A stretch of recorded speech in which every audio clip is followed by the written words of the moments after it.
Manchester United kick off the Premier League season against Fulham at Old Trafford on Friday night. It's live on Sky Sports. They've had a busy summer so far, 2 signings already and 2 about to be finalised. And I'm joined now by Sam Blitz. And Sam, let's talk about Matthijs de Ligt and Nusrat Mazraoui. You've been doing a little bit of research on both of them. Are they the kind of additions that Manchester United need? Yeah, well, Manchester United and Erik ten Hag clearly needed defenders. Only Sheffield United conceded more shots in the Premier League last season than Erik ten Hag's side.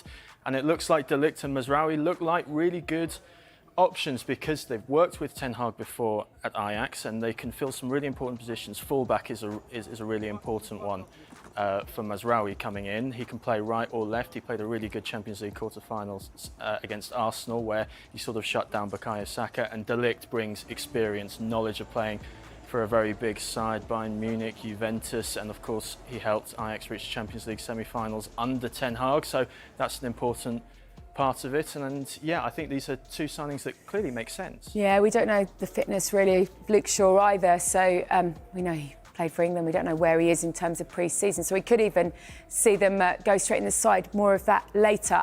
2 of them clearly know each other, clearly know ten Hag, and how important is that relationship going to be? So I think these 2 players, de Ligt and Mazraoui, they must be best friends because Manchester United will be the 6th different team that de Ligt and Mazraoui will have played for together. They've played together at Ajax under 18s, under 19s, under 21s, the Ajax first team and the Bayern Munich first team, and now they're joining Manchester United together. And look, you can see these are Matthijs de Ligt's most common teammates.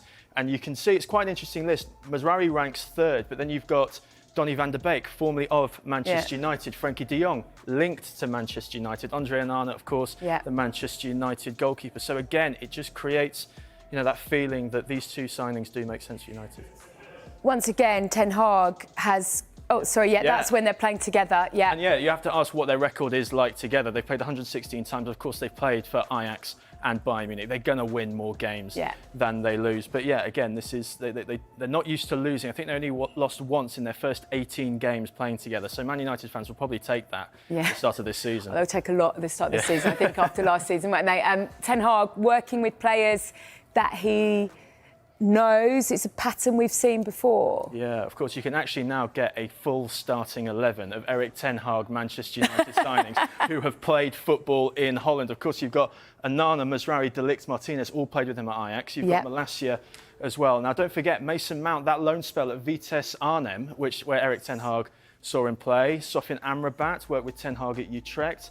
Obviously, Christian Eriksen has that Ajax link, and then you've got the front 3 as well. Anthony's got the Ajax link, and then you've got Weghorst and Xerxes. Xerxes a little bit of a different one. He played youth football in final with it before. And Manchester United fans will probably point out not all of them have been a raging success. Well, that's the point. This is 3 transfer windows of signing the same type of players. People who've played in Eredivisie or played for ten Hag. Now, it didn't really work in the first 2 seasons, so will it work in this 3rd season? That's what we're going to see, and we are expected to see a different Manchester United. They still have a few injury concerns and players, as mentioned, coming up. What do we think the lineup then could be on Friday night against Fulham? Yeah, well, we're 3 days away from that, and obviously Flex was on here earlier and he gave his, and I'm not to argue with him. No, because he gave his fans' view, didn't he? Exactly, very much but so. Look, Mazraoui and de Ligt could come straight into the side. Mazraoui could play left back as well, so that could work with Dalot. Lisandro Martinez has been a massive And de Ligt goes straight in as well. Both of them straight in for you. Yeah, I think so because he brings that experience, doesn't he? Now Harry Maguire might have something to say about that, but remember he nearly left Manchester United a year ago to join West Ham, and so de Ligt could come in, but then. You've got Alejandro Garnacho. Could he start? I don't think he was in Flex's side, was he? Exactly. He went with Amad Diallo. But Diallo, I think Garnacho, his goal in the Community Shield, it shows that he's ready. Obviously, they might have to play Bruno Fernandes as that sort of false 9 because Xerxes not had too many minutes in pre-season. Hoyland's obviously out, and also Lenny Yoro is a big injury as well. Yeah, and many people, including maybe Jamie Carragher after the Palace game, wasn't it? Casemiro said sort of the football's left him. Leave the football before the football leaves you, and the football's left him. They'd be quite surprised to see that he's at Old Trafford and a potential starter on Friday night? Well, he was excellent at Wembley in the Community Shield. I think that was one of the better performances we've seen from Casemiro. Back in his normal position, let's say, because he was playing in central defence, wasn't he? Of course, yeah, exactly. But last season, Kobbie Mainoo really sort of left Casemiro and Mason Mount behind in terms of progress. So yeah, I think for these two, Casemiro and Mount, it's going to be a really, really big season. I think a lot of eyes are going to be on them to see how they develop under Ten Hag this season. But yeah, I also think Amad Diallo's in for a really exciting season as well, because he's scored a few in pre-season. Ten Hag has said he has to make this season his season. So yeah, United do have a little bit of depth with Maguire and Amad not even in this squad, but you think Manchester United might want a little bit more. One name that's going to have a really big season, that's going to maybe set this Manchester United side alight, is who? Ooh, well, Bruno Fernandes is always going to be the main man at Manchester United, isn't he? He's done this for several years now. He always creates the most chances in the Premier League. He's the real sort of, talisman for this Manchester United team. But I want to keep my eyes on Amad Diallo. I want to see if he can maybe muscle out Garnacho, possibly even Marcus Rashford as well, because he's under pressure for performances after his display at Wembley. So, yeah, I think it's going to be a very interesting season at Manchester. Yeah, and we won't have to wait long, will we? Because it is the first game of the Premier League season. It is Friday night. It is Manchester United against Fulham at Old Trafford, and all the build-up begins on Sky Sports Premier League from 6:30. Kick-off is at 8. Right, it's time to go around the clubs. James, get us underway. Let's start with Arsenal. Ajax interested in signing Aaron Ramsdale on loan, but Arsenal would prefer a permanent sale. Well, Aston Villa held talks with Feyenoord over the signing of fullback Lucrell Gutierrez, while Fulham remain interested in Aston Villa defender Diego Carlos. Now, Bournemouth, one of a number of Premier League clubs interested in signing Arsenal striker Eddie Nketiah. Well, Thomas Frank says that he believes Ivan Toney will still be a Brentford player after the transfer window closes. It's been linked with a move to Arsenal.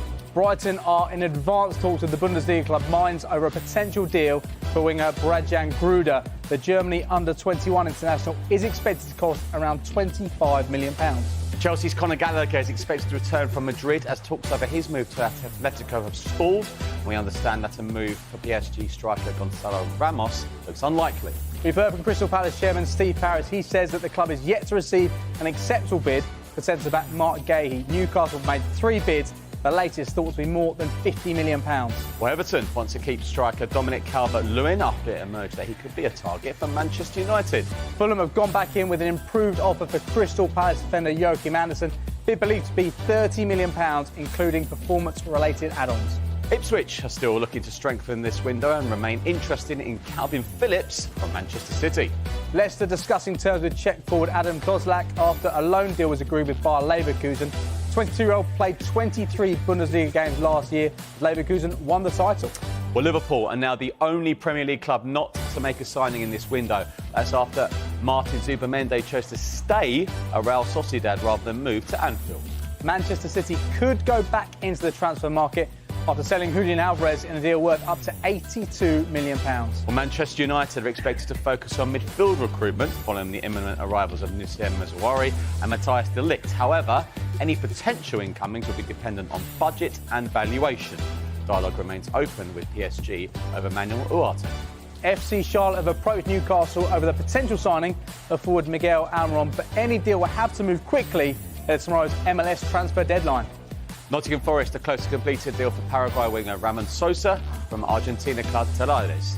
Southampton centre-back Armel Bella-Kotchap is having a medical with Hoffenheim after a £12.8 million deal was agreed.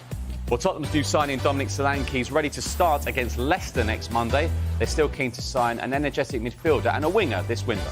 West Ham have completed the signing of defender Aaron Wan-Bissaka from Manchester United.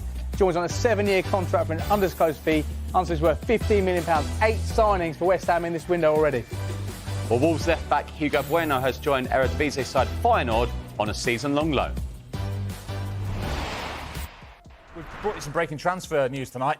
All of it for Manchester United with that double deal. The signings confirmed now of Matthias de Ligt and Nusayr Mazraoui, a combined total with add-ons of £60 million for these 2 defenders.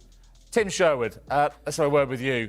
Let's focus on de Ligt. He's the one that we know most about. Is he the answer to United's issues at centre-back? If I was a Man United fan, I wouldn't be jumping up and down with excitement, I have to be honest. I think when he was a little bit younger, he was a very good player, a good prospect. But he's gone to a big club, he's gone to Bayern Munich, and he's lost his way. He needs to find a rhythm again. Ten Hag needs to work with him. Obviously, for that money, you would expect him to play, but there's no guarantee because he's made some big money signings and they've sat on the bench next to him. So there's no guarantee that he'll play. I'm sure the new hierarchy there will enforce it and say, look, we've gone and got him for you. You need to give him, bed him in. Is he better than Harry Maguire? I'm not sure. He's certainly not better than Martinez. So it remains to be seen. I hope for Man United fans and for Man United that he is the answer. But I think he's going to need to get into a rhythm and play on a regular basis because what we saw, the De Ligt we saw at Bayern Munich was, like I say, I wouldn't be too excited if I was a Man United fan. Yeah, I mean, he is actually the most expensive in terms of transfer fees defender in the history of the game. £180 million, Paul, he's gone for. But if he's that good, and pick up on the point that Tim says, why would Bayern be willing to take a financial hit on him? Yeah, and the other thing with Man United, if I was Man United, I would look at it and think, Bayern Munich dominate virtually every game they play in. So if you're playing at the back for Bayern Munich, you really should look half decent. And that's not happened, and he's been sold on. So if he's been sold on at a team that are dominating football matches, now he's at Man United, where when you're a centre-half, you don't get too much protection. You know, they're very open, Man United. It'll be very interesting. You know, again, it's Ten Hag, it's Dutch. It's, you know, he done well before. A few years on now, again, and Man United. Yeah, he could turn out to be a Rolls Royce and a great signing. You know, you have to wait and see. But if you're playing at centre-half for Man United, it's a difficult position to play the way they play with no protection. No protection. But clearly it's an area that Ten Hag wanted to sort the defence. He signed De Ligt, he signed Mazraoui, spent the best part of 60 million on 18-year-old Yeni Laura, of course, early on in the window, Joshua Zirkzee as well. Clinton, just a final word with you. When you look at this Manchester United squad now, and obviously Yoro, unfortunately, is injured for a while, how do you think they'll do? Are you more confident about Manchester United going into the new season? That depends. Obviously, you have to wait and see. Some of the signings have been okay, you know, but it's a difficult. Mazraoui is a good defender. He's better going forward. Ask me if he's a better defender than Wan-Bissaka in a one-on-one position. Who's gone to West Ham today? Yeah, I don't think he's a better defender, but Mazraoui going forward is good. But Dalot was one of their best players last season. He's going to play fullback, and when Luke Shaw comes back, he's going to play left back. So why Manchester United secured a double deal for Matthijs de Ligt and Noussair Mazraoui. Manchester United has completed its third and fourth signings of the summer transfer window, strengthening the squad ahead of the new season. The club's revamped football structure, along with manager Erik ten Hag, identified Matthijs de Ligt and Noussair Mazraoui as crucial additions from Bayern Munich. United officially signed de Ligt for €45 million, £38.4 million, with an additional potential €5 million, £4.2 million, in add-ons. Mazraoui was acquired for a fee of €15 million, £12.8 million, with a possible €5 million, £4.2 million, in add-ons. De Ligt, who rose to prominence as one of Europe's most promising young defenders during his time under Erik ten Hag at Ajax, saw his career stall at Juventus and Bayern. With the departure of Raphael Varane, United was determined to secure a central defender this summer, and De Ligt is expected to make his debut against Fulham in the season opener. Victor Lindelof, now in the final year of his contract, was absent from the Community Shield squad, and United is actively seeking to sell the Swedish defender.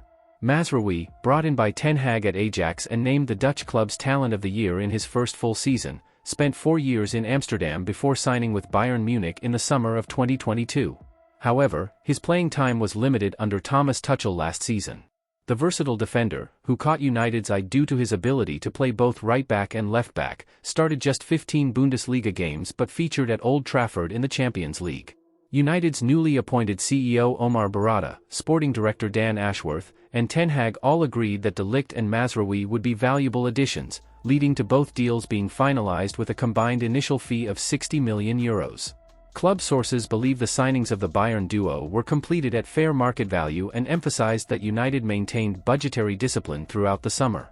De Ligt and Mazraoui represent United's third and fourth signings of the summer transfer window, following the arrivals of Joshua Zirkzee and Lenny Yoro.